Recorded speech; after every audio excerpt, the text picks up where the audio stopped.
नमो नमः. संस्कृत प्रसारणी सभेचे दूरवाणी ज्ञान मंदिर आयोजित ई व्याख्यानमालेचा चतुर्थ पुष्प म्हणजे चौथ्या व्याख्यानमालेत आपल्या सर्वांचे मनपूर्वक स्वागत. मी सौ ऋतुजा वेलणकर सूरवाणी ज्ञान मंदिरातर्फे आपल्याला आजच्या पाहुण्यांचा परिचय करून देत आहे. सर्वप्रथम पाहुण्यांचे मनापासून हार्दिक स्वागत.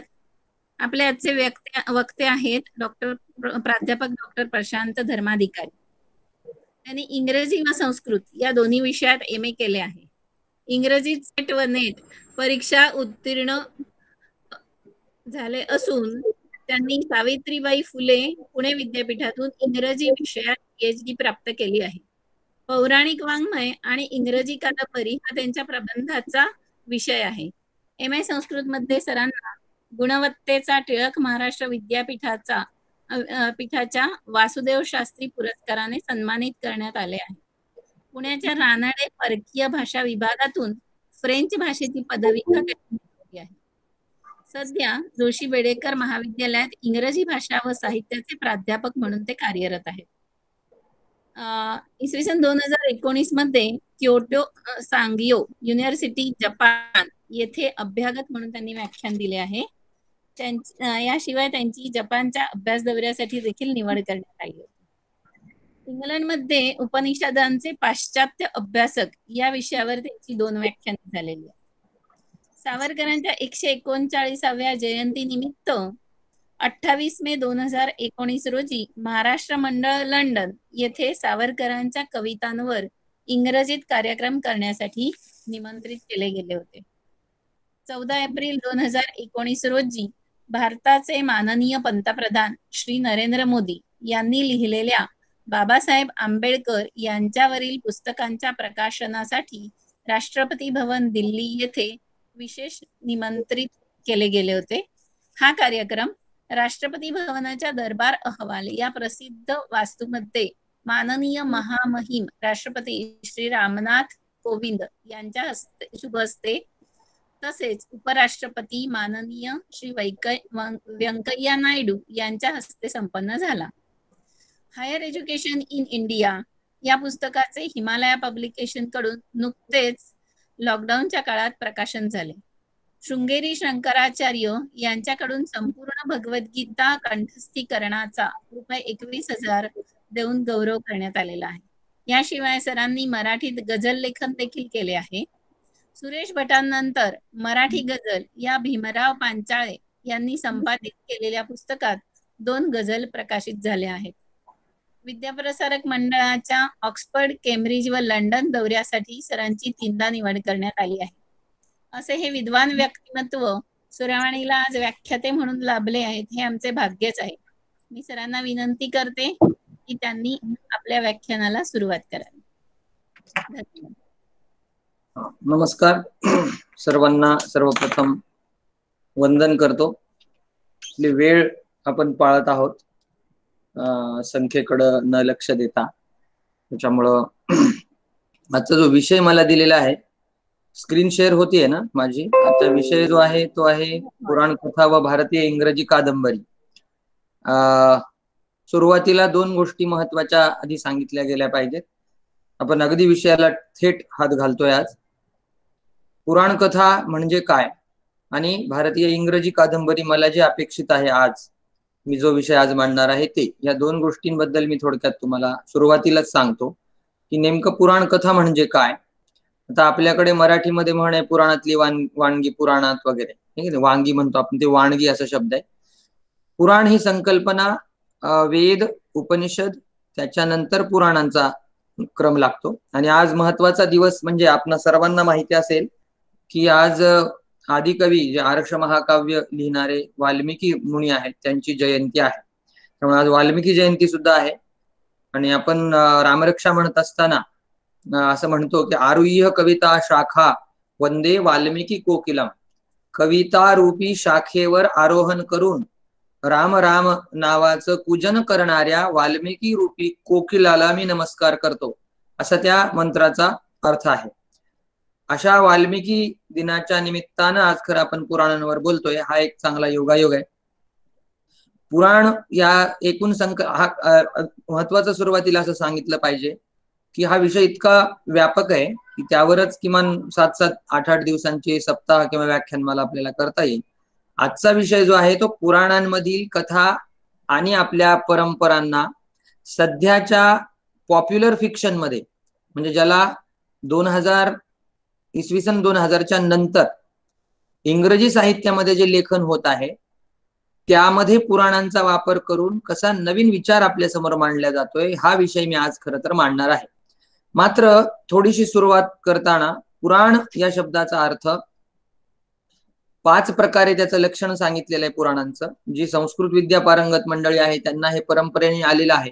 मात्र बरेचदा पुढच्या पिढीला आपण जेव्हा संबोधतो तेव्हा बरेचदा इंग्लिश मीडियम स्कूल्स मधून आलेली मुलं की ज्यांना तसा काही रूट नसतो या गोष्टींचा, म्हणून पुराणाची 5 लक्षणं सांगितलेली आहेत.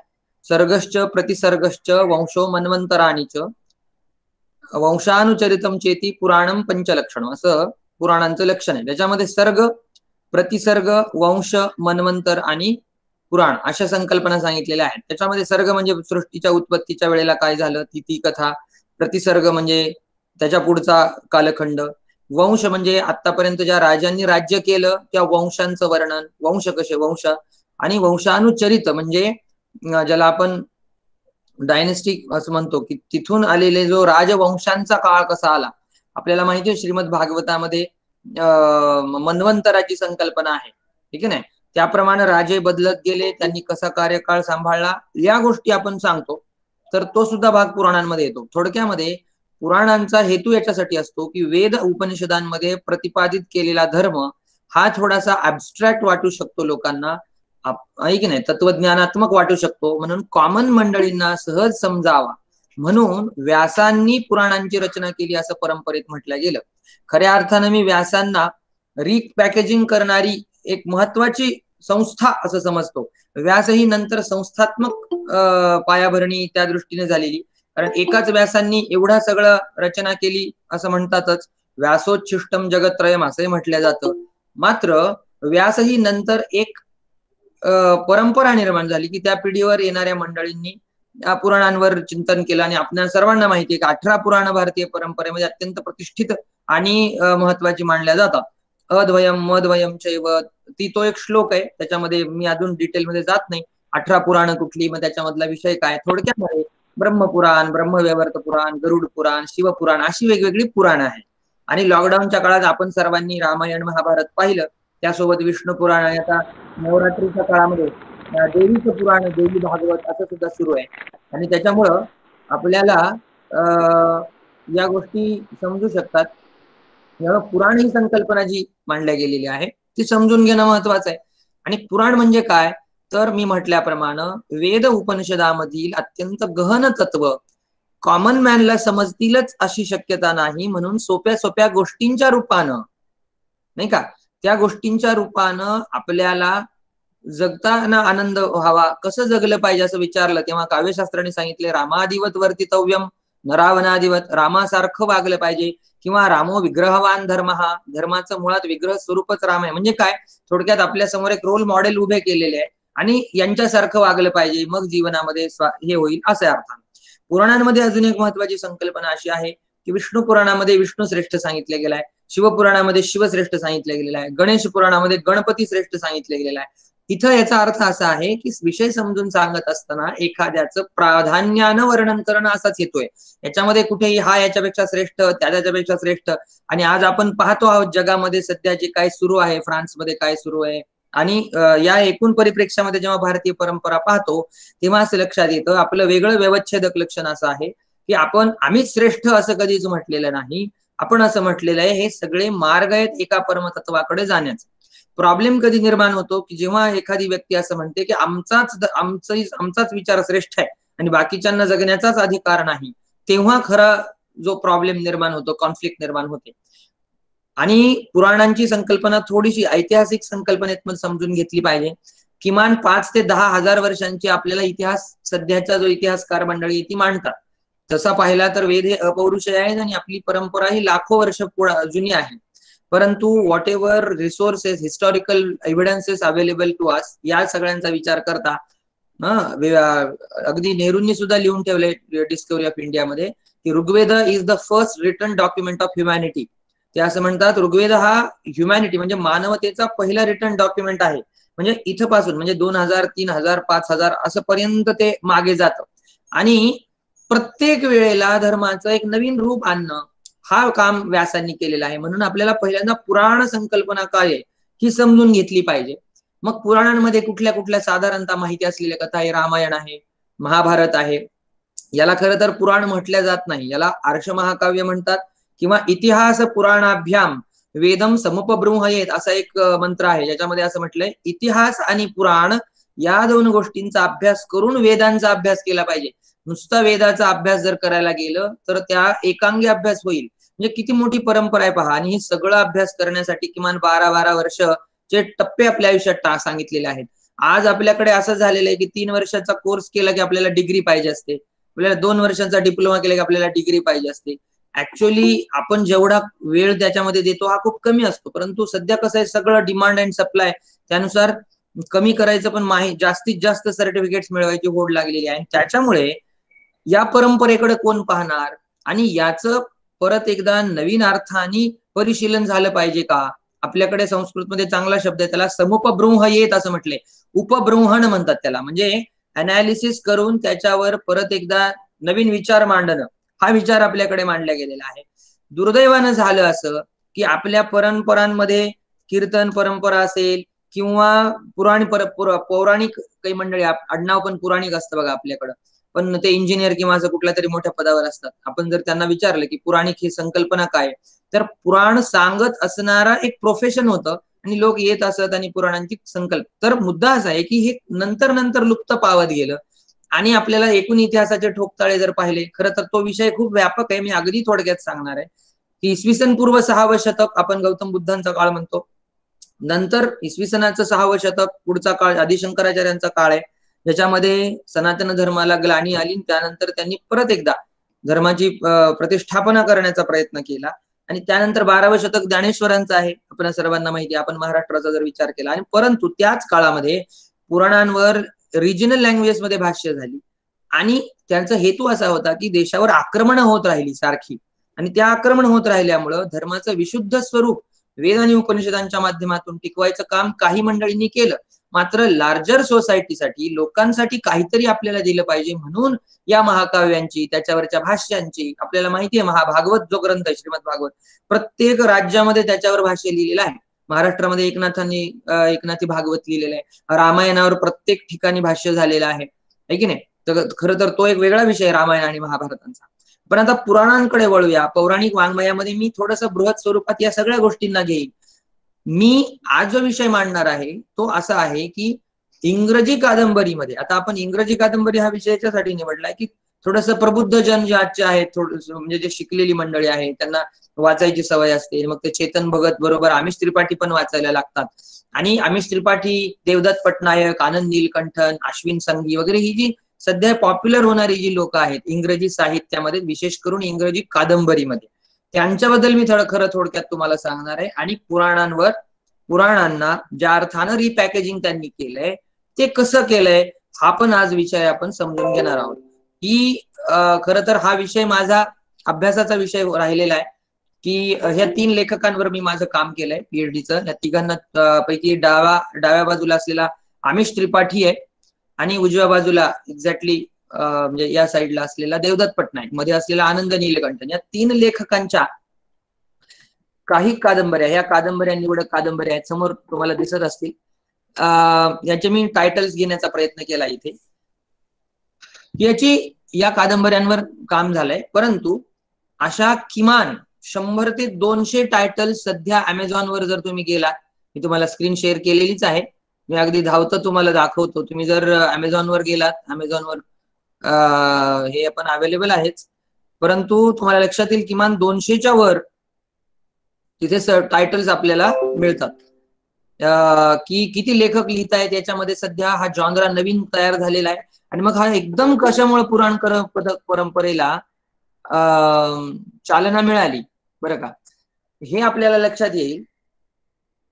अमेझॉनची मी मुद्दाम तुम्हाला डोळ्यासमोर आता उभं राहील. हे बघा इथं मी टाईप करतोय mythological fiction in Indian English. तुम्ही पहा इथून सुरू होतं अहल्याज अवेकनिंग, नंतर आमिष जर तुम्ही ट्राय केला सुधा मूर्तींच्या काही कथा, हे बघा भीमा, म्हणजे प्रत्येक व्यक्ती, आता खरं तर असं झालंय हा विषय एवढा व्यापक झालाय की रोज नवीन 2-2 टायटल्स येत आहेत. त्याच्यामुळं मी जेव्हा PhD ला अभ्यासाला आमिष त्रिपाठीच्या कादंबऱ्या घेतल्या होत्या, 3 वर्ष लागतात किमान PhD ला, तर मी 3 वर्ष जेव्हा सबमिट करायला गेलो थिसिस, त्या 3 वर्षामध्ये त्याच्या 3 कादंबऱ्या नवीन आल्या होत्या. म्हणजे मी जेव्हा आता पुस्तक प्रकाशनाकडे वळतोय तेव्हा माझ्या लक्षात येत आहे की त्याच्या नवीन 3-4 कादंबऱ्या मला इन्कॉर्पोरेट केल्या पाहिजे आणि मला पुढचं एखादं पुस्तक लिहिलं पाहिजे. म्हणजे काय, तर हा विषय इतका हे बघा, हे टायटल्स पहा तुम्हाला लक्षात येईल साधारणतः किती किती मोठे टायटल्स आहेत इथे दिलेले आहेत त्यांनी. वेळ काढून थोडंसं पहा. हे बघा, हे आमिष त्रिपाठीचं बेस्ट सेलर, अजून सुद्धा हे बेस्ट सेलर आहे. 2010चं पब्लिकेशन आहे. सुरू आहे की थोडीशी मी गोष्ट आत्ता त्याचं काल मागच्या या लॉकडाऊन मध्ये आलेली ही कादंबरी आहे, लिजंड ऑफ सुहेलदेव नावाची, the king who saved India नावाची. आता दुर्दैवानं झालंय असं, आपल्या इतिहासामध्ये आलेल्या अनेक संकल्पनांबद्दल आपल्यालाच माहिती नसल्यामुळं या लेखकांनी, कुठल्या आमिष त्रिपाठी असेल, सध्या देवदत्त पटनायक पण खूप प्रसिद्ध आहे, एपिक नावाचं जे चॅनल आहे त्याच्यावर तो पुराणांवर बोलत असतो. आता या दोघा तिघांची जेव्हा आपण बॅकग्राऊंड पाहू, आमिष त्रिपाठी हा बँकर आहे, हा जो मधला आहे आनंद नीलकंठन हा इंजिनियर आहे, आणि हा जो देवदत्त पटनायक हा डॉक्टर आहे पेशाने. या मंडळींना पुराणांकडे वळावं असं का वाटलं? खरं तर हा फार मोठा विषय आहे, आणि यांनी आज भारतीयांच्या इंग्रजी लेखनामध्ये किती मोठी क्रांती घडवून आणली ते खरं आज आपण पाहणार आहोत. आपण पहिल्यांदा पाहिलं पुराणाची संकल्पना काय, पुराण कशासाठी. मात्र पुढच्या पिढीला आज इंग्लिश मीडियम मध्ये शिकत असल्यामुळे असेल, किंवा एकूण आपली जी ज्याला आपण म्हणतो की फॅमिली सिस्टीम जे आहे, ते आधी एकत्र कुटुंब पद्धती, आता सगळे न्यूक्लिअर फॅमिली झालेल्या आहे. घरामध्ये दोघंही आई वडील काम करतात, मुलगा घरी असतो, तो टीव्ही सोशल मीडिया या गोष्टींमध्ये असतो. त्याच्यामुळं असा जो ग्रुप आहे त्यांना अट्रॅक्ट करण्यासाठी त्यांची जी डिक्शन आहे, त्यांची भाषा वेगळी आहे. तुम्ही सहज पहा, बोलत असताना आपण, मी शिकवत असताना बरेचदा विद्यार्थ्यांशी बोलतो आणि तेव्हा त्यांची भाषा आपण पाहतो, आपली भाषा पाहतो, ते सहज बोलत जातात की काल न हिचे आजोबा ऑफ झाले. आता आजोबा ऑफ झाले या शब्दाचा अर्थ काय, तर ते निवर्तले, गेले, देवाज्ञा झाली वगैरे. आता असे शब्द माहिती पण नाहीत. ऑफ झाले जणू काही एखादं इन्स्ट्रुमेंट आहे, मशीन आहे, ती ऑफ झाल्यासारखं आजकाल. म्हणजे ही भाषा सुद्धा आपली पुढच्या पिढीची बदलत चाललेली आहे. त्यामध्ये श्रेष्ठ, ज्याला शुद्ध देशी भाषेतनं चिंतन किती जण करणार आहेत, खरंच मुळातून परंपरा पाहिली पाहिजे का, हे सगळं जरी असलं बरोबर, तरी आज गरज अशी निर्माण झालेली आहे की आज पुढच्या पिढीला ज्या भाषेत कळतं त्या भाषेमध्ये आपल्याला लिहिलं गेलं पाहिजे. आणि ते लिहिण्यासाठी म्हणून या लेखकांनी इतकं मोठं काम केलंय, आणि म्हणून त्यांच्या कादंबऱ्या अत्यंत फेमस, म्हणजे सध्या सगळ्यात जास्ती बेस्ट सेलर ज्या आहेत त्या आमिष त्रिपाठीच्या आहेत, त्याच्यानंतर देवदत्त पटनायक आहे. आणि मग खरं तर त्या एकेका लेखकांवर सुद्धा आपल्याला एखादा नंतर कार्यक्रम करता येईल की यांनी काय काय कॉन्ट्रीब्युशन केलंय. मात्र मी आज थोडस हे विषय मांडत असताना आमिष त्रिपाठी, देवदत्त आणि ह्या 2-3 मंडळींवर विशेष फोकस करणार आहे, कारण आमिष त्रिपाठी हा एकमेव असा लेखक आहे की ज्याच्यामुळं मायथॉलॉजिकल फिक्शन या संकल्पनेला एक नवी करन्सी मिळालेली आहे सध्या. मी त्याच्याबद्दल फार इंटरेस्टिंग काही किस्से पुढे यथावकाश सांगणार आहे. आपण जेव्हा पाहतो तेव्हा आपल्याला हे पाहिलं पाहिजे की ही मायथॉलॉजी, ही जी संकल्पना आहे, ज्याला मिथॉलॉजी असं म्हणतात, आता ही या शब्दाची थोडीशी फोड करण्याची फार गरज आहे. कारण दुर्दैवानं झालंय असं मित्रांनो की इंग्रजी साहित्यामध्ये जे आलेले शब्द आहेत, मिथ, तुम्ही डिक्शनरी पहा, मिथचा अर्थ आहे फिक्शन किंवा जे खरं नाही असा अर्थ आहे त्याचा, म्हणजे एका अर्थानं कपोलकल्पित असा अर्थ आहे. परंतु सध्या तुम्ही युट्यूबवर राजीव मल्होत्रांना ऐकत असाल. मागच्या 2017 मध्ये युकेला उपनिषदांवर विषय मांडण्याचा योग आला होता, आणि तेव्हा एजवेअरला मी होतो. तिथे एक गृहस्थ उभे राहिले आणि त्यांनी सांगितलं की तुम्ही जो विषय मांडता आहात, मायथॉलॉजी आणि ह्या संकल्पना मांडता आहात, याला भारतीय विचार, भारतीय शब्द काय आहे? तर मी म्हटलं त्याच्यासाठी भारतीय विचार शब्द हा इतिहास असा आहे. पण मायथॉलॉजी ज्या अर्थानं इंग्लिश लोक वापरतात शब्द, मिथ म्हणजे काय, तर काहीतरी कपोलकल्पित. परंतु आपण ज्याचा आज विचार करणार आहोत, शिवपुराण आहे, महाभारत आहे, रामायण आहे, भारतीय परंपरेला जर विचाराल, पुराणिक परंपरा जी मंडळी शास्त्र चिंतन करतात त्यांना विचाराल, ते म्हणतील की हे काही कपोल कल्पित नाहीये, कारण हा आमचा इतिहास आहे. ठीक आहे ना. भारतो नाम इतिहासोयम असं महाभारताबद्दल सुद्धा म्हटलं गेलं. हा इतिहास आहे. इतिहास शब्दाची फोड काय? इति ह आस, असं असं घडलं, आतापर्यंत असं असं घडलं. मुद्दा असा आहे, याच्या मागे फार मोठा तात्विक परिदृश्य आहे. त्याच्यावर कधी आपण नंतर बोलूया, की मग याला मायथॉलॉजी का म्हणतात, आणि मग आपल्या परंपरांना मायथॉलॉजी म्हणून हिनवल्या जात आहे का, किंवा याला कपोल कल्पित म्हणून, किंवा आजही आपला वेदांचा जो कार्यकाळ आहे, म्हणजे जो काळ रचना काळ, तो 2000-3000 वर्षांच्या पूर्वी वेस्टर्न जे हिस्टॉरियन आहेत ते नेत नाही. त्याचं कारण काय आहे? दुर्दैवानं खरं सुरवाणीने हा कार्यक्रम ठेवलाय. आपलं हेतू संस्कृत प्रचारिणी सभा असा पण आहे. संस्कृत विद्यांचं पुनर्जागरण झालं पाहिजे, तर ते केवळ शास्त्र परंपरेचं तर झालंच पाहिजे, मात्र सध्या या विचाराला विरोध करू शकणारी आणि रेजिस्टंट करू शकणारी अशी आपल्याला डिस्कोर्स अनालिसिस तयार करावी लागेल.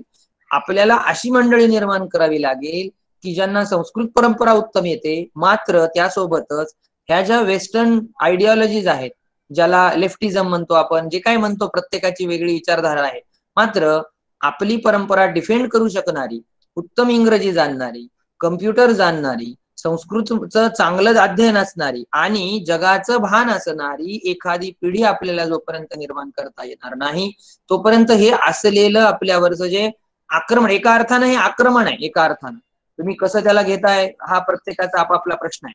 आणि त्याच्यामुळं मायथॉलॉजी म्हणू नका असा एक नवीन सध्या प्रघात पडतो आहे, की याला मायथॉलॉजी म्हणायचं नाही, कारण मायथॉलॉजी या शब्दाचा अर्थ कपोल कल्पित आहे. आणि आम्ही तर रामायण महाभारत ह्या गोष्टी तर आमचा तो इतिहास आहे, आम्ही त्यांना देव मानतो, असा एक वेगळा भावनात्मक मुद्दा येतो समोर. आपल्याला समजून घ्यायचे हे दोन परिप्रेक्षामध्ये आपला काय रोल आहे, आणि तो रोल शोधत या लेखकांनी भारतीय इंग्रजी कादंबरीला कसं नवीन वळण दिलं, हा खरा आपला चिंतनाचा विषय आहे. आणि त्याला लागून येणाऱ्या ज्या विषयांवर मी थोडस चालत चालत भाष्य करत आहे.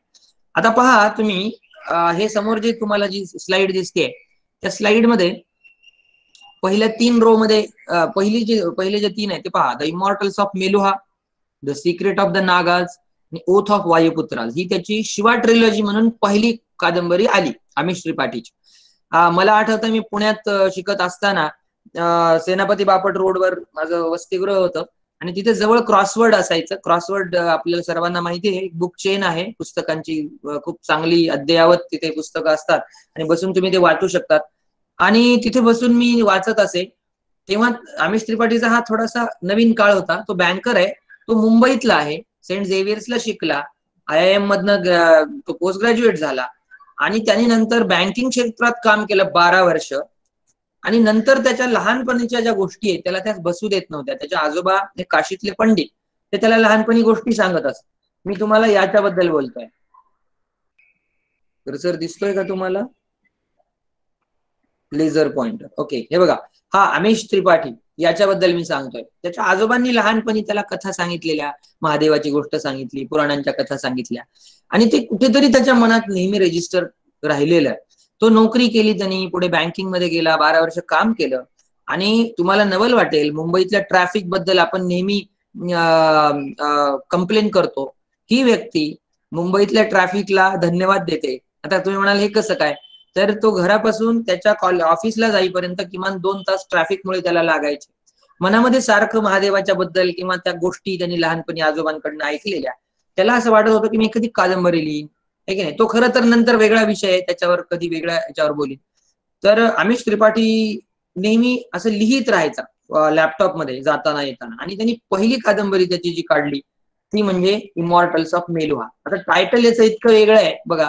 जर सहज म्हटलं आपण की शिवपुराणाबद्दल मी बोलतो आहे, महादेवाची गोष्ट सांगतो आहे. आता झालं असं, आमिष त्रिपाठी जेव्हा स्वतःला एस्टॅब्लिश करत होता मार्केटमध्ये, तेव्हा चेतन भगत, आपल्या सर्वांना माहिती आहे, one night at call centre त्याची कादंबरी आहे, 2 स्टेट्स त्याच्यामध्ये कादंबरी आली, त्याच्यावर पिक्चर आला.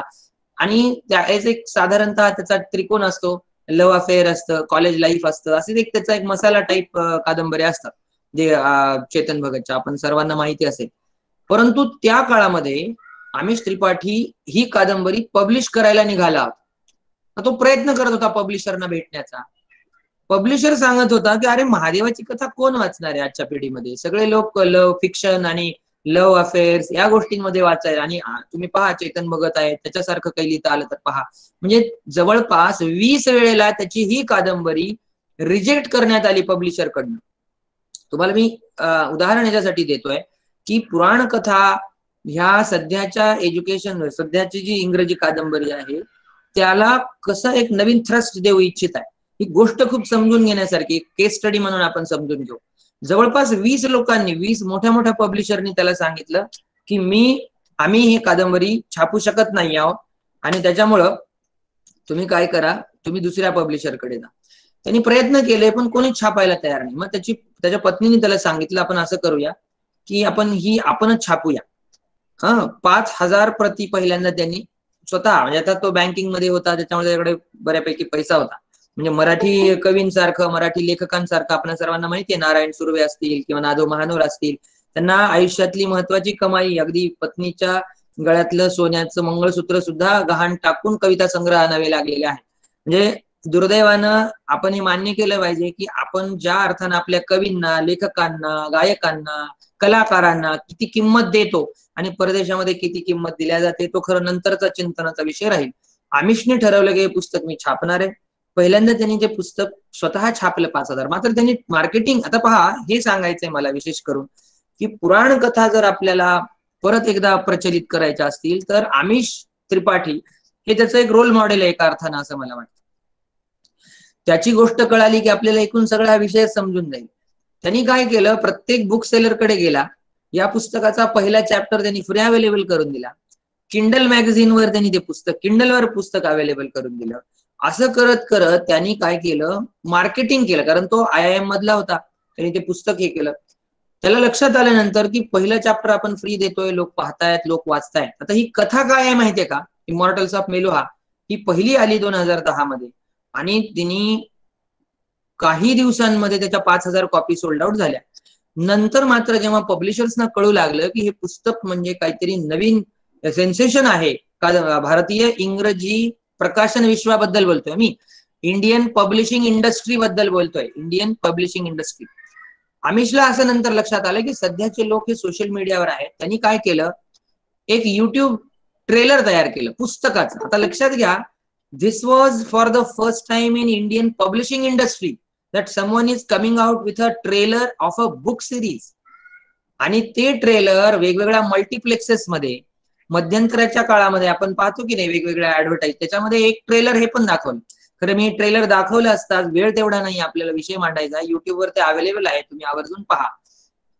त्या ट्रेलर्स म्हणजे लोक अवाक झाले की पहिल्यांदा कोणीतरी पुस्तकाला अशा अर्थानं मार्केट करतंय. आता तुम्ही हे लक्षात घ्या, हे मार्केटिंग स्ट्रॅटेजी आहे म्हणून फेमस झालं का, असं पण त्याच्याबद्दल टीका केल्या जाते लोकांकडनं की हे कमर्शियल फिक्शन आहे, याला अजून आम्ही लिटरेचर मानायला तयार नाही. आमच्याकडे साहित्यामध्ये सुद्धा काही लॉबिंग आहेत, काही गट तट असतात की याला लिटररी टेस्ट असली पाहिजे, असं असले पाहिजे. याच्यात पण तीच लिटररी टेस्ट आहे. मात्र त्यांनी विचार केला, मी आज 2010 मध्ये 2020 मध्ये मार्केट करतोय, त्याच्यामुळे मी जर त्याच ट्रॅडिशनल पद्धतीने पब्लिशरकडे जायचं आणि त्याला म्हणायचं बाबा तुला काय मला जी रॉयल्टी द्यायची ती, तो म्हणतो तसं नाही करणार, मी माझ्या मॅनेजमेंट स्किल्स वापरून ते पुस्तक देईन. मेलुहा एवढं सेन्सेशनल झालं की मग वेगवेगळे पब्लिशर आमिषच्या मागे लागले. ते म्हणाले की मी तुझं पुस्तक छापेन. आणि त्यांनी एक असा प्रकाशक निवडला, त्याचं नाव आहे वेस्टलँड पब्लिशर. ते आधी कुठे माहिती नव्हतं. परंतु मित्रांनो, आपण आतापर्यंत हे माहिती असेल की एखाद्या प्रकाशक एखाद्या लेखकाला मोठा करतो, बरोबर की नाही. मराठीत आपण पाहतो मौज आहे, मेहता पब्लिकेशन आहे, किंवा इंग्रजीत सुद्धा जी नावाजलेली नाव आहेत, रुटलेज आहे, नाही का, किंवा आता मध्ये एक मागच्या 2 महिन्यापूर्वी एक वाद निर्माण झाला होता ब्लूम्सबेरीचा, आहे की नाही, दिल्ली रायट्स वर त्यांनी ते पुस्तक छापू दिलं नव्हतं वगैरे वगैरे. हे जे टॉपचे लोक आहेत ते लोक एखाद्या लेखकाला प्रकाशित करतात. पण इथं उलट झालं, आमिष त्रिपाठींनी त्या वेस्टलँड पब्लिशरला एवढं मोठं केलं की आत्ताची बातमी अशी होती मध्ये की त्याची दुसरी सिरीज आली, ही शिवा ट्रेलॉजी सिरीज आली. त्याच्यानंतर त्यांनी रामचंद्र सिरीज म्हणून आली. पुराणांमध्ये किंवा रामायणामध्ये रामाबद्दल जी कथा सांगितलेली आहे, भगवान रामांबद्दल, त्यांनी रामायण परत एकदा नरेट करायला घेतलं आणि त्याला त्यांनी दिलं रामचंद्र सिरीज असं नाव दिलं. आणि असं म्हणतात की ह्या पुस्तकाच्या, बरं का, म्हणजे ह्या आमिष त्रिपाठीचे हे जे पहिले 3 पुस्तकं मी दाखवतोय तुम्हाला, त्या 3.5 म्हणजे more than 4 million copies sold. 4 million copies त्याच्या एक मागच्या 2-3 वर्षांच्या फरकाने गेल्या.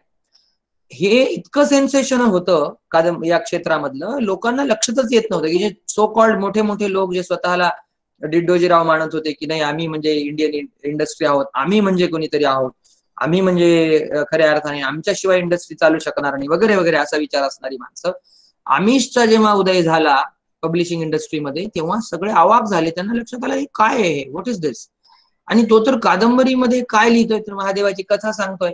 मात्र तुम्ही आवर्जून ह्या कथा कादंबऱ्या वाचून घ्या, तुम्हाला लक्षात येईल की त्यांनी ते एक नवीन इडियम द्यायचा प्रयत्न केला. हा आता काय होतं इथे थोडासा क्लॅश निर्माण होतो. ज्यांना ट्रॅडिशनल पद्धतीने पुराण कथा वाचायची असते आणि हल्लीच्या काळामध्ये सगळ्यांच्या भावना खूप दुखावल्या जातात लवकरात लवकर, आमिष त्रिपाठी त्यातल्या त्यात असा लेखक आहे ज्यांनी काय केलं, आपली जी परंपरा आहे तिच्यातल्या कुठल्याही मूळ भावनांना धक्का न लावता, लक्षात घ्या, नाहीतर आजपर्यंत कितीतरी मोठे आंदोलनं झाली असती, त्याच्या कादंबऱ्या स्टॉल झाल्या असत्या, मात्र आजपर्यंत ते चालतं याचा अर्थ.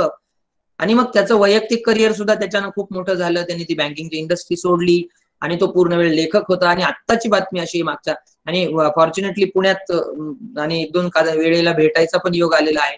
आणि माझं पीएचडी हे आता मागच्या 2 वर्षांपूर्वी सबमिट झालंय पुणे विद्यापीठाला.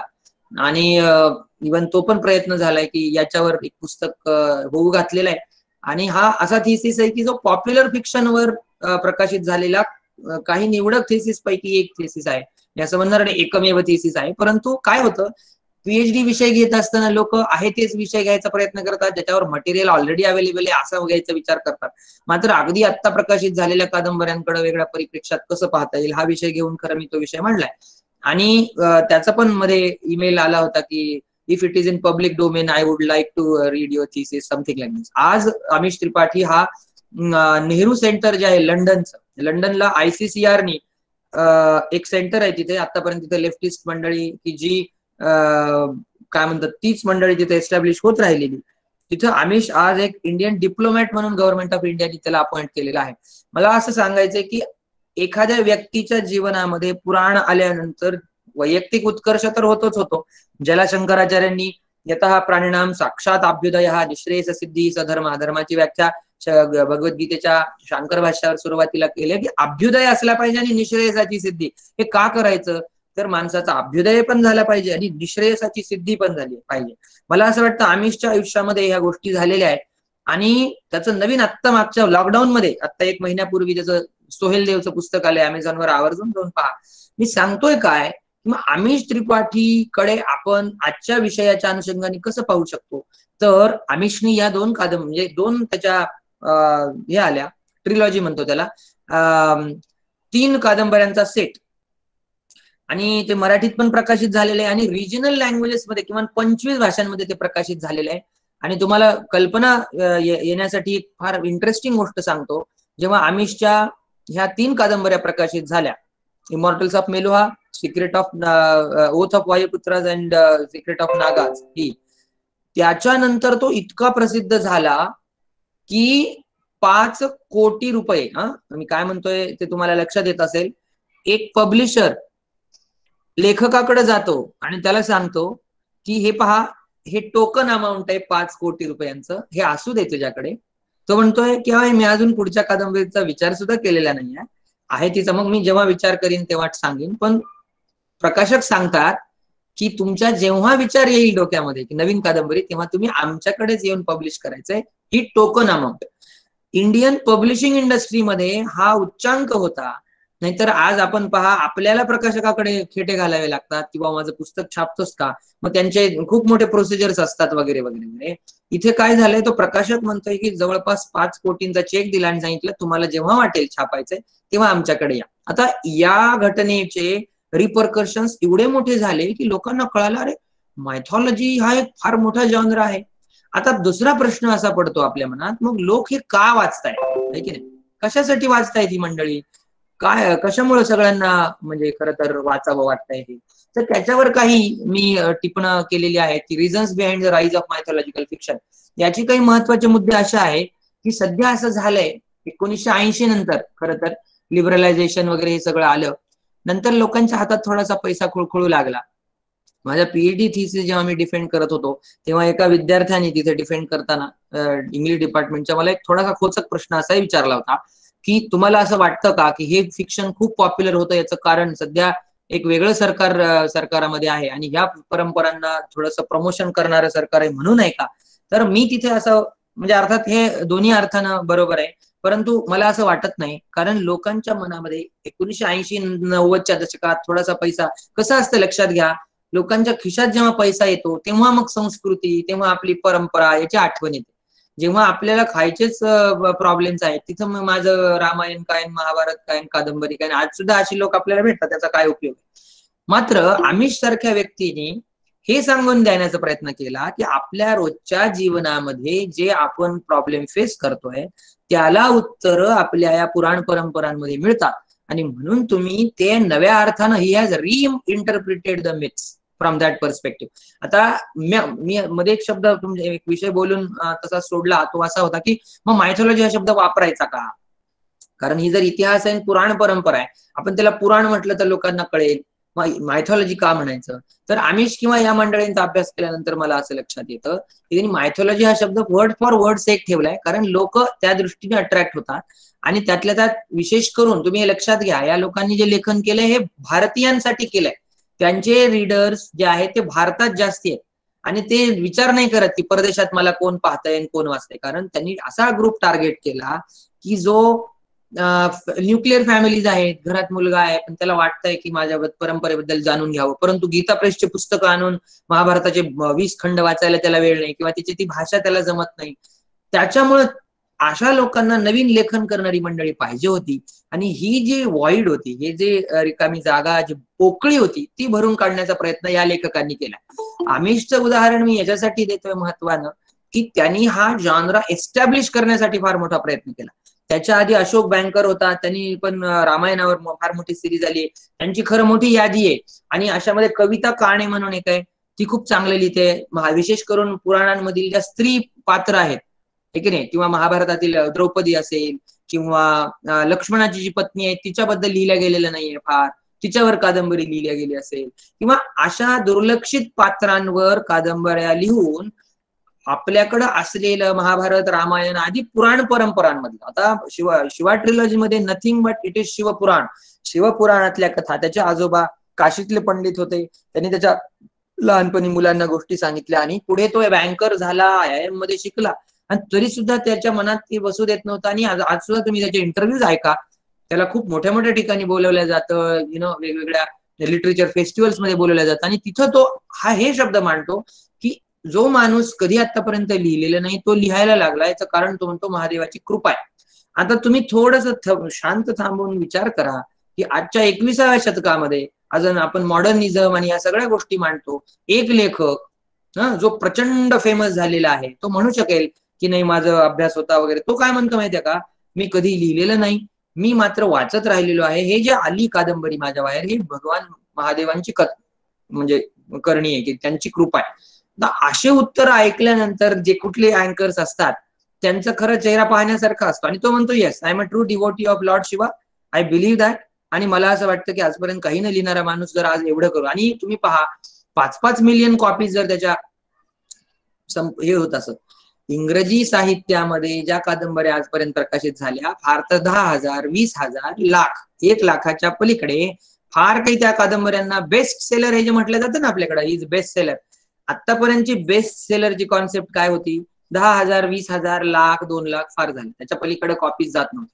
आज मिलियन्स ऑफ कॉपीज सोल्ड आणि त्याच्यामुळे बेस्ट सेलर ही कॉन्सेप्ट सुद्धा त्यांनी स्वीप करून टाकली. मग आपल्याला लक्षात येतो मग लोक एवढं का वाचतायत हे, तर हा एका अर्थानं भारतीय पुराण परंपरांचा विजय आहे. कारण या कथा ह्या इतक्या फ्लेक्झिबल आहेत, you can tell it from different perspective. आता ही जी कथा आहे थोडक्यात मी तुम्हाला सांगतो याच्यात, हे इमॉर्टल्स ऑफ मेलुहा, इथं त्यांनी महादेव जो आहे त्याला शिव अशी संकल्पना केलेली आहे. हा एक ट्रायबल गॉड दाखवलेला आहे, एका जमातीचा एक नायक दाखवलेला आहे बरं का सुरुवातीला. आणि तिथे तो शब्द क्वारंटीन आलेला आहे बरं का. आता सध्या आपण लॉकडाऊन मध्ये क्वारंटीन हा शब्द खूपदा वापरतोय, परंतु त्या 1-2 आवर्जून मी सगळ्यांना विनंती करीन त्यांनी त्या कादंबऱ्या वाचाव्या. सुरुवातीला उल्लेख आहे की त्याचा तो ट्रायबल गॉड असतो, पुढे कैलासाकडे तिकडे जातो आणि तिथे जाऊन सोमरसाचं पान केल्यानंतर त्याचा जो गळा आहे तो निळा होतो आणि मग तो नीलकंठ म्हणून फेमस होतो. आणि मग तिथल्या ज्या काही जमाती आहेत, वेगवेगळ्या जमाती, त्यांना एकत्रीकरण करून तो महादेव या पदापर्यंत जातो. अशी ती कथा त्याची एका वेगळ्या एपिसोडिक पॉइंट ऑफ व्ह्यूनी, ज्याला अमेरिकन ऍक्शन पट आपण जसं म्हणू, त्या परिप्रेक्षात अभ्यास करून त्यांनी ती कादंबरी मांडली. आता ही खरं तर मुळातून तुम्ही वाचलं पाहिजे. हे जे समोरचे जे चित्र आहेत तुम्हाला लक्षात येईल, ही चित्र सुद्धा त्यांनी वेगळ्या प्रोफेशनल मंडळींकडनं काढून घेऊन मग नागाज नावाची जी कॉन्सेप्ट काय आहे आणि हर हर महादेव आपण जो शब्द नेहमी म्हणतो त्याचं एक नवीन परिप्रेक्ष्य अमिशनी या कादंबरीत दिलंय. हर हर महादेव या शब्दाचा अर्थ आहे हर हर म्हणजे प्रत्येक जण महादेव आहे, म्हणजे प्रत्येक जण आयुष्यामध्ये आलेल्या प्रसंगांवर स्वार होऊन आयुष्यामध्ये बऱ्याच गोष्टी काही नव्या करू शकतो. आणि म्हणून हर हर महादेव हा जो आपण नेहमी उद्घोष केला जातो महाराष्ट्रात, विशेष करून छत्रपती शिवाजी महाराजांनी हर हर महादेवचा नारा दिलेला आहे. मात्र त्यांनी त्याला नवीन इंटरप्रिटेशन, नवीन पिढी जी आहे आज जी वाचतीये, किंडलवर आहे, अमेझॉनवर आहे, वेब सिरीज पाहते, त्यांना काही आता हातात तलवार घेऊन लगेच युद्ध करायचं नाहीये. नवीन परिप्रेक्षामध्ये त्यांनी आपले डिस्कोर्स हे मॉडिफाय करून ज्या पात्र जी आहेत ती पात्र आतापर्यंत दुर्लक्षित राहिलेली आहेत त्यांना लक्ष देऊन काम करण्याचा प्रयत्न केला. आणि म्हणून पोस्ट मिलेनियल ह्या जो जॉनरा आहे मायथॉलॉजिकल फिक्शन, हा लोकांच्या म्हणजे सध्या त्यांना एक त्यांच्या कन्व्हिनियन्ससाठी, सौकर्यासाठी बरं का हा विषय वापरला जातो मायथॉलॉजिकल फिक्शन असं, कारण लगेच लक्षात येतं, कळतं म्हणून. मुंबई विद्यापीठाचा एक कोर्स पण आहे सध्या खूप फेमस आहे आणि या लेखकांच्या जशा कादंबऱ्या फेमस होऊ लागल्या तसं त्या कोर्सला खूप डिमांड वाढली. Post graduate diploma in comparative mythology म्हणून मुंबई विद्यापीठाचा संस्कृत विभाग तो कोर्स घेतो. मी एकदा देवदत्त पटनायकशी मुलुंडला एका कार्यक्रमात बोलत असताना त्यांनी सांगितलं होतं की हा कोर्स आहे वगैरे. मी तो केलाय 2 वर्षांपूर्वी, PhD ला माझा स्वतः बऱ्यापैकी उपयोग झाला.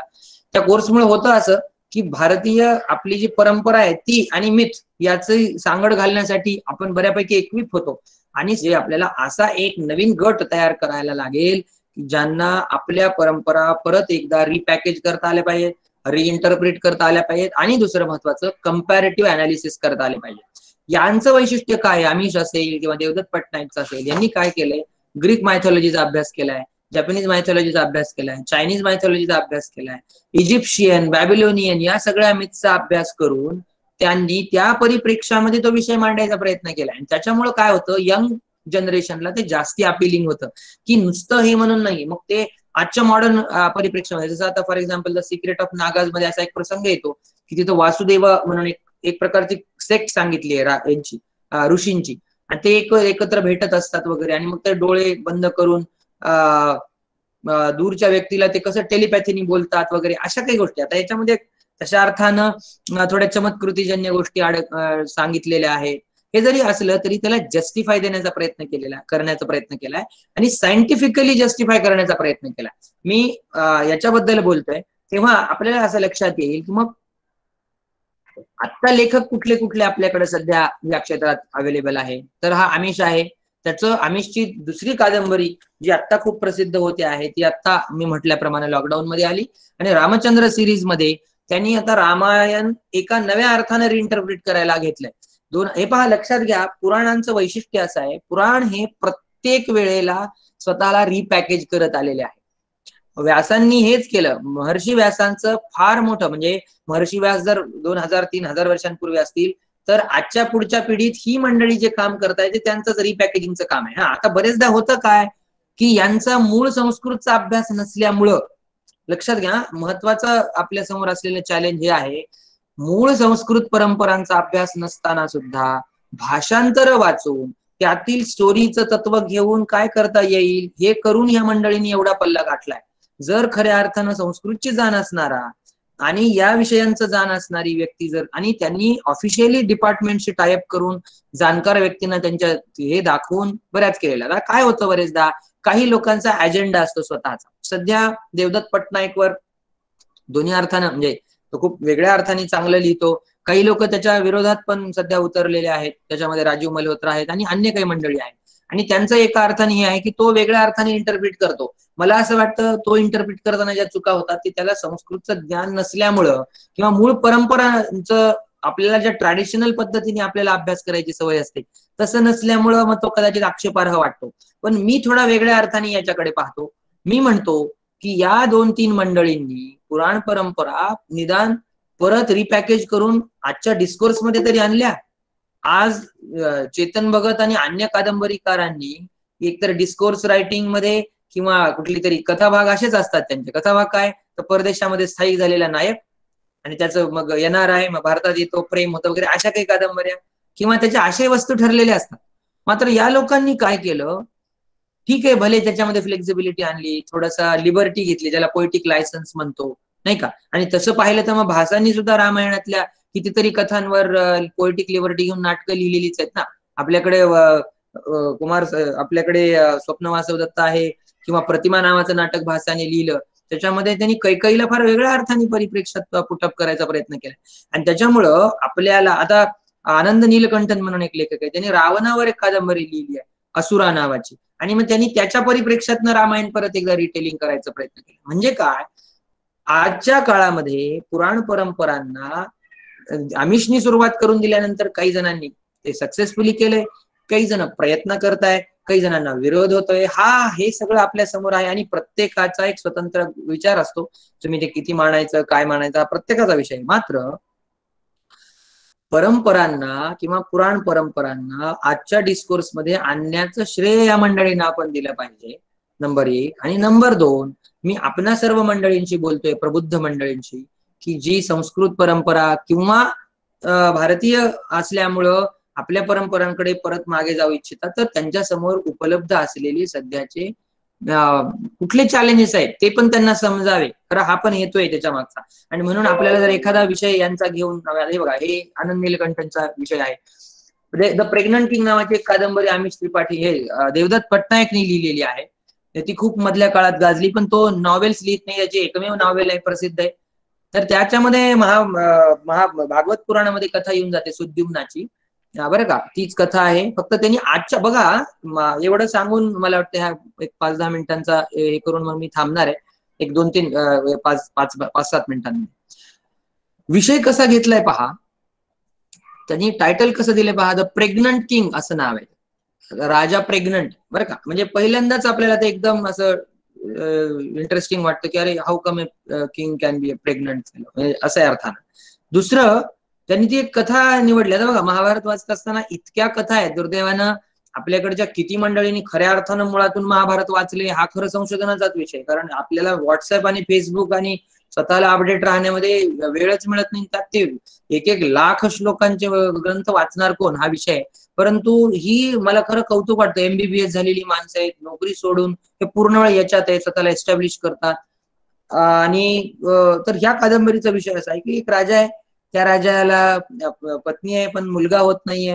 मग त्यांनी यज्ञ केला, यज्ञामधून एक यज्ञ पुरुष येतो आणि त्याला तो द्रावण देतो. आणि ते द्रावण याच्यासाठी देतो की पत्नीला द्या, पत्नी प्रेग्नंट होतील आणि तुला मुलं होतील, अशा अर्थाने ते दिलं होतं. मात्र घाईघाईत काय होतं, त्या कथेचा मी या कादंबरीतला विषय सांगतोय. तो घाईत येतो, तिथे बसतो आणि ते जे द्रावण त्या ऋषींनी सिद्ध करून ठेवलेलं असतं, तो घाई गडबडीमध्ये तो स्वतःच पितो आणि स्वतः प्रेग्नंट होतो. आणि मग स्वतः प्रेग्नंट झाल्यानंतर मग त्याला मुलगा होतो, मानधाता असं नाव आहे, ती कथा आहे आपल्याकडे. तर इथे काय केलंय देवदत्तने, सध्याचा जो जेंडर इश्यू आहे, जेंडर इनइक्वॅलिटीचा जो विषय आहे, की सध्या गे मॅरेजेस आणि या सगळ्या नवीन नवीन गोष्टी सध्या येत आहेत. तर या परिप्रेक्षामध्ये परंपरेमध्ये काही कथा आहे का, हा एक वेगळा उपक्रम मला वाटतं त्यांनी आणला. आणि तो सांगायचा प्रयत्न करतो की भारतीय परंपरेत सुद्धा अशा काही गोष्टी होत्या की ज्याला आज ही लोक चुकीचं म्हणतायत वगैरे म्हणतायत. परंतु त्यांनी एक कादंबरी घेतली, त्यांनी एक कथावस्तू घेतली महाभारतातली आणि तिला एका वेगळ्या अर्थाने प्रेझेंट करण्याचा प्रयत्न केला. आता त्याच्यावर टीका झाली, त्याच्याबद्दल बाजूने बोलल्या जातं वगैरे, हे सगळं खरं आहे. आणि we are democracy, way of freedom of speech आणि हे सगळं आहे. मात्र मला सांगायचं असं आहे की पुराणांमध्ये इतकं पोटेन्शियल आहे, इतक्या कथा आहेत की त्यातल्या एक एक कथा जरी काढल्या बरं का, तर आयुष्य माणसाची अपुरी पडावी एवढं लेखन खरं तर सध्या व्हायला पाहिजे. आणि म्हणून कशा अर्थानं आपण यांच्याकडे पाहिलं पाहिजे, तर त्यांनी स्वतः काही लिबर्टीज घेतल्या लेखनामध्ये. आणि नवीन जे विषय आहेत, किंवा आता हा आहे प्रेग्नंट, मानधाता नावाचा राजा, आपण त्याची कथा ऐकतो, युवानश्व नावाचा महाभारतात कथा येऊन जाते युवानश्वाची, आपण एक सहज एक उपाख्यान म्हणून पाहतो. पण एका उपाख्यानाला त्याने वेगळ्या पॉइंट ऑफ व्ह्यू इंग्रजी लोकांसाठी, इंग्रजी वाचकांसाठी, की निदान काही मंडळींना तरी वाटेल की नाही महाभारत मुळातून वाचलं पाहिजे. मला वाटतं हे त्याचं फलित आहे, की ठीक आहे त्यांनी चुकीच्या पद्धतीने डेपिक्ट केलंय ना, तर मग आपण चांगल्या पद्धतीने डेपिक्ट करण्यासाठी परत एकदा महाभारत वाचू, आपल्या परंपरेने परत एकदा रिइंटरप्रिट करू. पण या प्रोसेसमध्ये शिकण्यासारख्या इतक्या गोष्टी आहेत की आपल्याला एक वेगळा पर्स्पेक्टिव्ह मिळतो आपल्याच परंपरांकडे पाहण्याचा, आणि मला वाटतं त्याची आज नितांत गरज आहे. आमिष सारखी माणसं किंवा अश्विन संघी म्हणून एक सध्या खूप महत्वाचा लेखक लिहितो, त्याचं आत्ता एक मागचंच मला वाटतं याच वर्षात आलेलं पुस्तक आहे द वॉल्ट ऑफ विष्णू नावाचं. तर त्याच्यामध्ये तो थ्रिलर फिक्शन लिहितो. त्यांनी कथा घेतली आहे, त्याची पद्धत तो वेगळा डिटेक्टिव्ह फिक्शन टाईप लिहितो, की चोळ जे राजे आहेत खाली आपल्याकडे दक्षिणेमध्ये, त्यांनी मलेशिया आणि या खालच्या ज्या कंट्रीज आहेत तिथे जाऊन आपलं पुत्रजया मलेशिया आपल्याला माहिती असेल, तिथे जाऊन राज्य कसं निर्माण केलं, आणि आपल्या हिस्ट्रीमध्ये ज्या फॉरगॉटन इव्हेंट्स आहेत त्याला परत आपल्या परिप्रेक्षात आणून पुढच्या पिढीला हे सांगायचा प्रयत्न केलाय की तुमची परंपरा काही कमी नाहीये, ती इन्फेरियर नाहीये, दुर्दैवानं तिच्यावर अभ्यास व्हायची गरज आहे. नवीन परिप्रेक्षात जर तिचा अभ्यास केला तर ते अजून फ्लेक्झिबल आहे आणि आपण खूप गोष्टी कॉन्ट्रीब्युट करू शकतो असं त्यांना खरं एका अर्थाने सांगायचं. दुसरा एक विचार सध्या खूप रूढ आहे इंग्रजी पॉप्युलर फिक्शन मध्ये, तो म्हणजे काउंटर टेलिंग. म्हणजे महाभारतातील स्त्री पात्रांवर कादंबऱ्या लिहिणं, किंवा रावण आहे समजा रावणावर कादंबरी लिहिणं, महाभारतातला जो खलनायक आहे आपण ज्याला म्हणतो दुर्योधनावर कादंबरी आली, आनंद नीलकंठांनी लिहिली, किंवा आपल्याकडे जसं कर्णावर कादंबरी लिहिली. आता त्याच्यावर वाद झाले, मग कर्णाचं विनाकारण भलावण तुम्ही करताय असं मध्ये त्यांनी स्टेटमेंट केलं. अशी मंडळी आहेतच विचार करणारी. मात्र त्या निमित्ताने परंपरांचं परिशीलन करावं असं वाटावं म्हणून हे खऱ्या अर्थानं आपणा सर्व मंडळींनी ते पाहायला पाहिजे असं मला वाटतं. याच्या पेडागॉजिकल इम्प्लिकेशन्स मी मग हा विषय मांडत असताना कादंबरी माझ्या पीएचडी मध्ये असेल किंवा अन्य परिप्रेक्षात मांडत असताना मी तरुण पिढीला रोज डील करतो, तर त्यांना मी कारण हे पॉप्युलर फिक्शन आहे, लोक वाचतात, त्याच्यावर चर्चा करतात, मग त्याच्यामध्ये वेगवेगळे जॉनर्स आहेत, सायफाय आहे, सायन्स फिक्शन आहे, फॅन्टसी आहे, थ्रिलर आहे, हिस्टॉरिकल फिक्शन आहे, आणि या गोष्टी आत्ता हळूहळू म्हणजे अजून एक 5-10 वर्ष लागतील त्याला, कारण आपली कशी मंडळी आहे सगळी पुराणमित्येवन साधु वद्यम आहे की नाही. मला वाटतं कालिदासाचा श्लोक आहे की सगळं गोष्टी जुन्या पुराण्यात म्हणून तिला खूप मोठं चांगलं म्हणणं असं नाही, किंवा नवीन गोष्ट आत्ता आलेली आहे म्हणून तिला कमी लेखणं बरोबर नाही. बालादपि सुभाषितम ग्राह्यम असं कालिदास म्हणतो. तर छोटात छोटा जरी व्यक्ती काही चांगलं सांगत असेल तर ते आपण घ्यावं असं म्हणत असल्या जरी आपली परंपरा असली तरी लॉबिंगमुळे या कादंबरीकारांना जरी सध्या राजाश्रय म्हणजे एका अर्थानं लोकाश्रय मिळत असला तरी अजून सिलेबस मध्ये शिकवल्या जाणं ह्या गोष्टी हळूहळू होतील त्या. कारण काय आहे, थोडंसं 5-10 वर्ष गेल्यानंतर मग त्याला लिटरेचर म्हणून मानणं आणि मग नंतर त्याला पाहिल्या जाणं अशा गोष्टी आहेत. आता काय काय करता येऊ शकतं याच्यामध्ये, तर post millennial Indian English fiction असं मी ज्याला म्हणतो, 2000 नंतर आलेली कादंबरी, तिच्यामध्ये खूप लोकांनी काम केलेलं आहे. त्याच्यात काय काय लिहिता येऊ शकतं त्याच्यावर खरा अभ्यास करता येऊ शकतो. एखाद्या व्यक्तीने हा विचार केला की नाही मी हे पात्र घेऊन त्याच्यावर लिहायला लागेल, किंवा मी त्या विषयाचा परत एकदा अभ्यास करीन. पुराणांची किती 18 पुराण आहेत फॉर एक्झाम्पल, तर 18 पुराण समजून तरी घेईल कुठली आहे, त्या प्रत्येकाची कथा तरी वाचेल, निदान मला माहिती तरी पाहिजे. इथून जरी सुरुवात झाली. देवदत्त पटनायकचं जे नॉन फिक्शन आहे प्रचंड फेमस आहे सध्या देवदत्त, 100-200 पुस्तकं त्याची आलेली आहेत, टेलिव्हिजन शो सुरू केला. जो एमबीबीएस डॉक्टर आहे त्यांनी एकदम वेगळं क्षेत्र घेतलं आणि पुराणांवर तो बोलतोय. ऐकणार कोण गट आहे, हा आपल्यासारखा गट आहे. तो काय करतो, मॅनेजमेंट मध्ये मायथॉलॉजी कशी कामाची, किंवा मेडिकल फील्ड मध्ये तो त्याला मायथॉलॉजी अशा अर्थानं मार्केट करतो. पण मायथॉलॉजी हा शब्दाशी आपलं थोडंसं बाजूला ठेवू, भारतीय परंपरा अशा अर्थानं पहा. त्यांनी ते इतकं पॉप्युलराईज करायचा प्रयत्न केलाय की तो इतकं इंटरेस्टिंग सांगायचा दरवेळेला प्रयत्न करतो की फॉर एक्झाम्पल आपण म्हणतो विष्णूला 4 हात आहेत हे की नाही, आणि 4 हातामध्ये 4 गोष्टी आहेत, शंख चक्र गदा पद्म. मग तो काय करतो, मॅनेजमेंटच्या पॉईंट ऑफ व्ह्यूने रिइंटरप्रिट करतो. शंख म्हणजे काय, तर शंखाने वाजवतो आपण, बरोबर ना. जर ध्वनी येतो म्हणजे त्या अर्थानं पीआर इंडस्ट्री, म्हणजे आपल्याबद्दल ऍडव्हर्टायझिंग करणं, पब्लिक रिलेशन आहे, तो शंखाला पीआर म्हणतो. चक्र म्हणजे काय, तर एका अर्थानं ते वचक ठेवण्यासाठी की डेडलाईन आहेत, आपण म्हणतो एखादं काम झालं पाहिजे तर ते चक्राला त्याची तशी कॉन्सेप्ट आहे. गदा आहे ती, गदा आणि पद्म आहे, पद्म म्हणजे रिवॉर्ड आहे. रिवॉर्ड याच्यासाठी आहे की एखाद्याने समजा केलं तर त्याला आपण काय करतो, प्रमोशन देतो किंवा बोनस देतो, वडेवर. तर त्यांनी अशा परिप्रेक्ष्यामध्ये विषय मांडायचे प्रयत्न केलेत आणि ते बऱ्यापैकी पॉप्युलर होत आहे. आणि तुम्ही पाहत असाल चाणक्यावर लिहिल्या जात आहे सध्या मॅनेजमेंटमध्ये इंडियन सूत्र जे आहेत त्याच्याबद्दल विचारलं जात आहे. स्थापत्यशास्त्रामध्ये खरं या दृष्टीने काम करायची गरज आहे. खऱ्या अर्थानं आजच्या 2021 मध्ये लॉकडाऊन झाल्यानंतरच्या काळामध्ये लोक जवळपास घरीच आहेत, आता बाहेर पडायला लागलेत, पण मोबाईलवर खूप लोक असल्यामुळं आपल्याला जर मंडळी हे वाचत नसेल तर आपल्याला मोबाईलमध्ये किंवा युट्यूबमध्ये त्यांना जसं पाहिजे तसं आपल्याला करून द्यावं लागेल. आणि त्याच्यासाठी ह्या ज्या नवीन टेक्निक्स आहेत त्या खरं आपल्याला मिळवल्या गेल्या पाहिजेत, ज्या या कादंबरीकारांनी मिळवल्या आहेत. आणि या परिप्रेक्षामध्ये पुराण कथा आणि भारतीयांची इंग्रजी कादंबरी, आता भारतीयांची इंग्रजी कादंबरी हा तसा खूप मोठा विषय, त्याच्यामध्ये आर के नारायण पासून मालगुडी डेज पासून अगदी आतापर्यंतच्या महत्वाचे लेखक येतात. मी त्यातला एक भाग मायथॉलॉजिकल फिक्शन असा जॉनरा घेऊन त्याच्याबद्दल बोलतोय की पुराण खऱ्या अर्थानं आज सुद्धा रेलेव्हंट असू शकतात. आणि ते कसे असू शकतात याच्यावर खरं हा विषय तसा मोठा विषय आहे. मी दिलेल्या वेळामध्ये हा विषय मांडण्याचा प्रयत्न केलाय. आपण काही प्रश्न घेऊया. फक्त शेवटी मी एवढं सांगेन, कथे आपल्याकडे श्लोक आहे की इतिहास पुराणाभ्याम वेदम समुपबृंहयेत बिभेत्यल्प श्रुतात वेदो मामयम प्रहरेदिती. या श्लोकाचा अर्थ सांगून मी थांबणार आहे. तो श्लोक असा आहे, इतिहास आणि पुराण या दोन गोष्टींचा अभ्यास करून वेदांचा अभ्यास केला पाहिजे. नुसतं वेदाची संहिता पाठ करायला 12 वर्ष लागतात, एका वेदाची संहिता. आपलं आयुष्यच किती आहे पहा. त्यातल्या मुंबईत आपण राहतो, आपलं आयुष्य अजून रिड्यूस झालेलं आहे. ठीक आहे, वेळ इतका कमी आहे. आणि मग सांगितले काय परंपरेने, इतिहास आणि पुराण. आता इतिहासामध्ये काय येतं, रामायण महाभारत आदी येतं. पुराणांमध्ये 18 पुराण येतात. 18 पुराणे महत्वाची, बाकीची तशी 100 पुराण आहे. त्याच्यावर परदेशामध्ये खूप मोठं काम सुरू आहे मित्रांनो. मला खूप म्हणजे एका अर्थानं आपल्याकडं तसं त्या दृष्टीने काम व्हायला पाहिजे. पण आम्ही ऑक्सफर्ड विद्यापीठामध्ये मागच्या वर्षी गेलो होतो, तेव्हा Oxford centre of Hindu studies म्हणून एक वेगळं डिपार्टमेंट आहे. तिथे श्रीमद भागवताचं इंग्रजी भाषांतराचं काम सुरू आहे.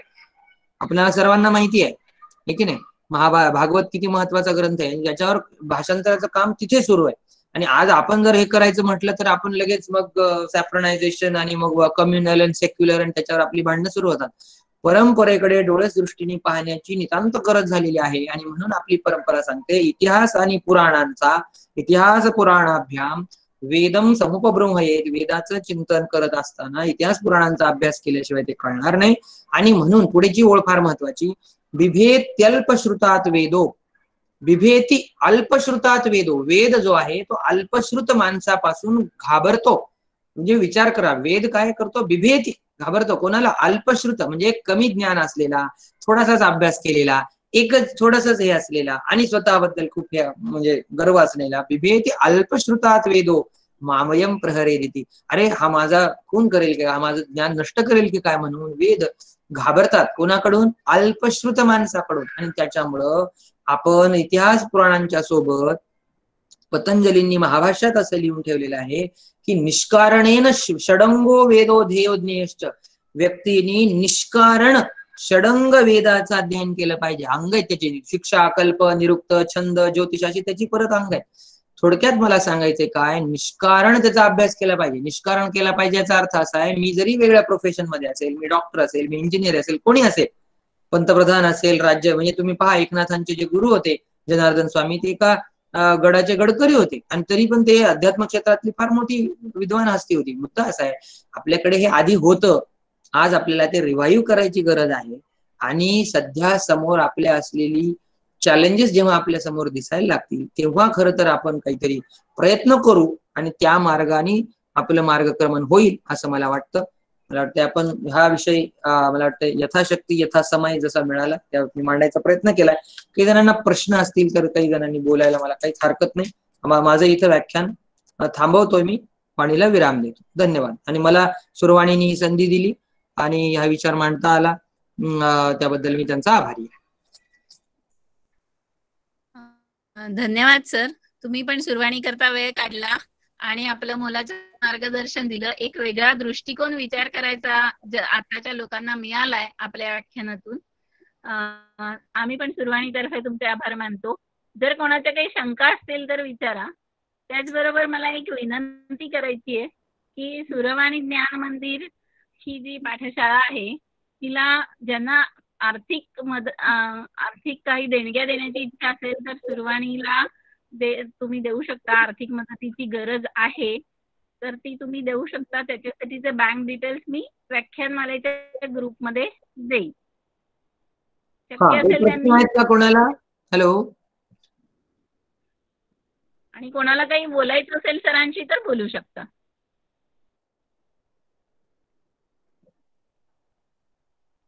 अगदी कुठल्याही प्रकारचा प्रश्न किंवा ह्या कादंबऱ्या काय आहेत कसं असं काही असेल तर बोलायला हरकत नाही. आपण वर्गात जसं बोलतो तसं कुणाला इच्छा असेल तर बोला, तर मग आपण थांबूया. मला वाटतं एखादा तरी प्रश्न यायला पाहिजे. तर मी नावं घेऊ इथल्या एकेकांची. माझी पद्धत आहे वर्गावर शिकवत असताना मुलं बोलत नसले की मग मी नाव घेतो आणि मग विचारायला लावतो. तर you want me to do that? Hello.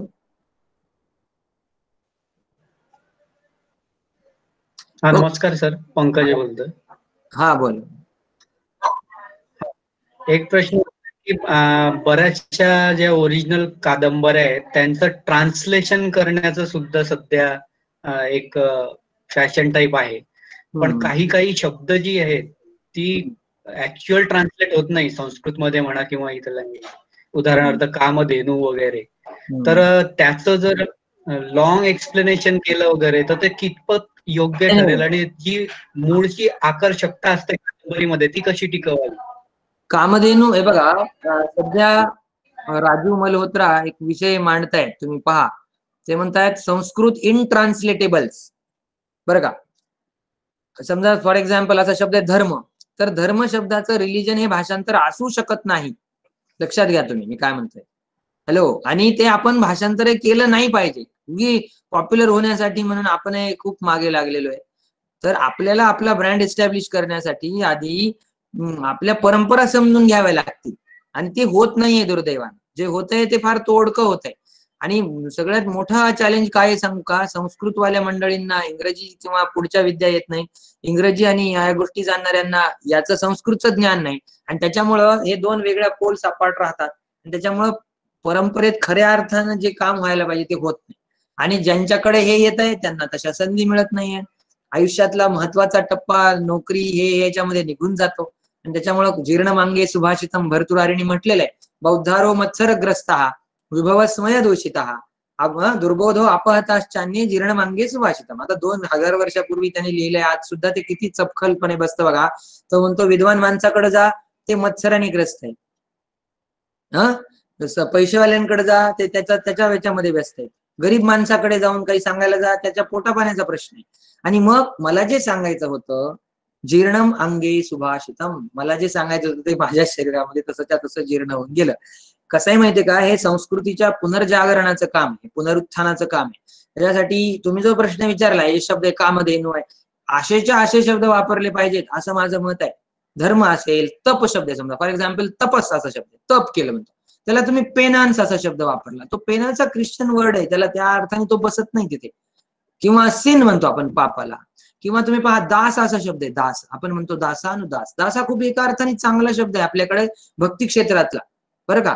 Ramdas म्हणतो आपण. पण तुम्ही त्याचं जर भाषांतर स्लेव केलं तर स्लेवचे फार वेगळे अर्थ आहे. लक्षात येत आहे.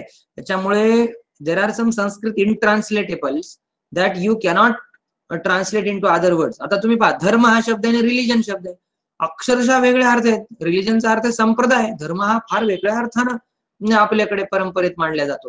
लक्षात आलं का. आणि त्याच्यामुळं आज खरं तर या क्षेत्रात काम करणाऱ्यांनी एकत्र येऊन हे जे आक्रमण आहे, वैचारिक आक्रमण, हे जास्ती मोठं दुर्दैवी वाईट आहे. लक्षात घ्या. दुर्दैवानं त्यावरचं जो अवेअरनेस आहे तो फार कमी आहे आपल्याकडच्या मंडळींना. आणि आपण पाहतो त्यावर खरं काम व्हायला पाहिजे आपल्याकडनं. आणि हे लक्षात घ्या, व्ह्यूज आणि किती लोक जोडले जात आहेत, किती लोक हे करतायत, त्याच्यापेक्षाही एखादी व्यक्ती जरी आपल्याला या क्षेत्राने प्रेरित होऊन काम करणारी मिळाली तरी ती मोठी क्रांती आहे. बा लक्षात घ्या, आदिशंकराचार्य एकटेच होते, ज्ञानेश्वर एकटेच होते, त्यांनी एकट्या मंडळींनी येऊन मोठ्या क्रांत्या केलेल्या देशात. आणि त्याच्यामुळं आपण तसं ते करू शकतो. हा, अजून काही प्रश्न आहे कोणाचा? सर, मी नेहा हजारे, आनंद नीलकंठन ह्यांनी काहीतरी हो. रावणाबद्दल तुम्ही म्हणालात ना काहीतरी लिहिलेलं आहे कादंबरी. असुरा आणि तर त्याचं अजय नाव असं काय आहे काहीतरी. सर असुर कादंबरीचं? आणि आणि अजय असुर आणि अजय. ओके ओके सर, तुम्हाला ठीक आहे. थँक्यू. अजून काही प्रश्न कोणाला? हे पहा, हा फार वेगळा विषय आहे, इंटरेस्टिंग विषय आहे. खरं ते पौराणिक विषय घेतल्यामुळं कदाचित पौराण कथा आणि इंग्रजी कादंबरी म्हणल्यामुळं कदाचित लोकांना थोडं दडपण येत असेल की अरे काहीतरी वेगळं आहे. परंतु खरं तर मायथॉलॉजिकल फिक्शन किंवा हे जे 3 लेखकांबद्दल मी बोललो त्यांच्यावर एक वेगळे कोर्सेस खरंच सुरू करतोय आम्ही. आणि आमचं म्हणजे काही वेगळं म्हणजे काय होतं, तरुण पिढी हे वाचते जास्ती. त्यांना जर विचारलं ना शिवपुराण वाचलं का, ते म्हणतात नाही. त्यांना जर म्हटलं तुम्ही आमिष त्रिपाठी वाचलंय का, ते म्हणतात हो हो वाचलंय. मग आपल्याला त्या आणि आमिषच्या माध्यमातून प्रवेश तरी निदान करता येईल, तिथून मग आपण पुराणांकडे घेऊन जाऊ त्यांना. काय वाटतं तुम्हाला? कारण सर हा बोला. आता तुम्ही जो विचार मांडलात ना, असं काही खरंच करता येत असेल तर आपण सुरवाणी सोबत मिळून हो करूया ना, करूया. आपण नक्कीच. हे बघा, मला काही सूचना कराव्या वाटतात. काही कोर्सेस आपण डिझाईन करा, काही अशा तरुण मंडळी. पण कसं असतं मॅडम, आपलं काम दिसलं ना की मग मंडळी यायला लागतात बरं का. तुम्ही एक 2 मिनिटांची 5 मिनिटांची डॉक्युमेंटरी बनवा सुरवाणीची. तुम्ही सध्या करत असलेल्या कामांबद्दल थोडक्यात आधी माहिती द्या. नंतर लोकांपर्यंत त्या कसं असतं, आणि सोशल मीडियावर प्रेझेन्स वाढवा, वेबसाईट काढा, ब्लॉग काढा. लोकांना कसं आहे, लोकांना कळल्यावर लोक ओढल्या जातील. दुर्दैवानं काय होतं माहितीये का, हा फार मोठा गॅप झालेला आहे परंपरेतली मंडळी आणि हे जे मॉडर्न परी. त्याच्यामुळे मॉडर्न मंडळी त्यांच्याकडे नको जायला. आपल्या मंडळींचे काही स्वतःचे इगोज आणि काही गोष्टी असतात, त्याच्यामुळे त्यांना त्यांच्याकडे जायचं नसतं. आणि मग ते म्हणतात हे काय विकृत स्वरूप करतात, हे पुराण परंपरा चुकीच्या मांडतात. अरे बरोबर आहे, पण निदान समजून तरी घ्या, वाचा, काय म्हणतोय ते समजून घ्या. अरे तुम्हाला त्यांना जर डिफीट करायचंय तर तुमच्या शत्रूचं वाङ्मय तुम्हाला वाचून नकोय. तर तुम्ही असं कधी सेल्फ कॉम्प्लेसंट झालोय की आपल्याला आपलंच वाचायला परंपरेला वेळ नाहीये, है की नाही? हे कुठेतरी थांबलं पाहिजे असं मला वाटतं. बरोबर. हॅलो बोला. सर नमस्कार, छाया जिंतूरकर बोलत आहे. अमिश त्रिपाठी यांच्या कादंबऱ्यांचा काही मराठी अनुवाद किंवा भाषा? हो, खूप अवेलेबल आहेत, खूप. अच्छा. हो, तुम्ही सर्च करा, तुम्हाला मिळेल. मेलुहाचे मृत्युंजय म्हणून मराठीत अवेलेबल आहे. आणि त्याची भाषा एवढी सोपी, इंग्लिश सुद्धा, तर तुम्ही इंग्लिश सुद्धा सहज समजू शकेल. सुंदर आहे. आणि मी असं म्हणत नाही की हे लेखक खूपच ग्रेट आहेत आणि त्यांनी परंपरा एकदमच खऱ्या अर्थाने टिकवल्यात, असं माझं म्हणणं नाहीये. माझं म्हणणं असं आहे की त्यांनी निदान पुढच्या पिढीला म्हटलं तरी की अरे तुम्ही वळा इकडे, हे पण चांगलं झालं नाही. तुम्ही ग्रीक मायथॉलॉजीकडे का जाता? उठलं की तुम्ही तुमच्या देशाच्या म्हणजे तुमच्या मातीत नसलेले मीत तुम्ही का मिरवता? इथले पहा, इथल्या परंपरेकडे जा, आहे की नाही? हे महत्वाचं नाही वाटत का तुम्हाला? बरोबर. हा, थँक्यू सर. थांबू आपण इथे. ओके चालेल. धन्यवाद सर, खूप छान विवरण.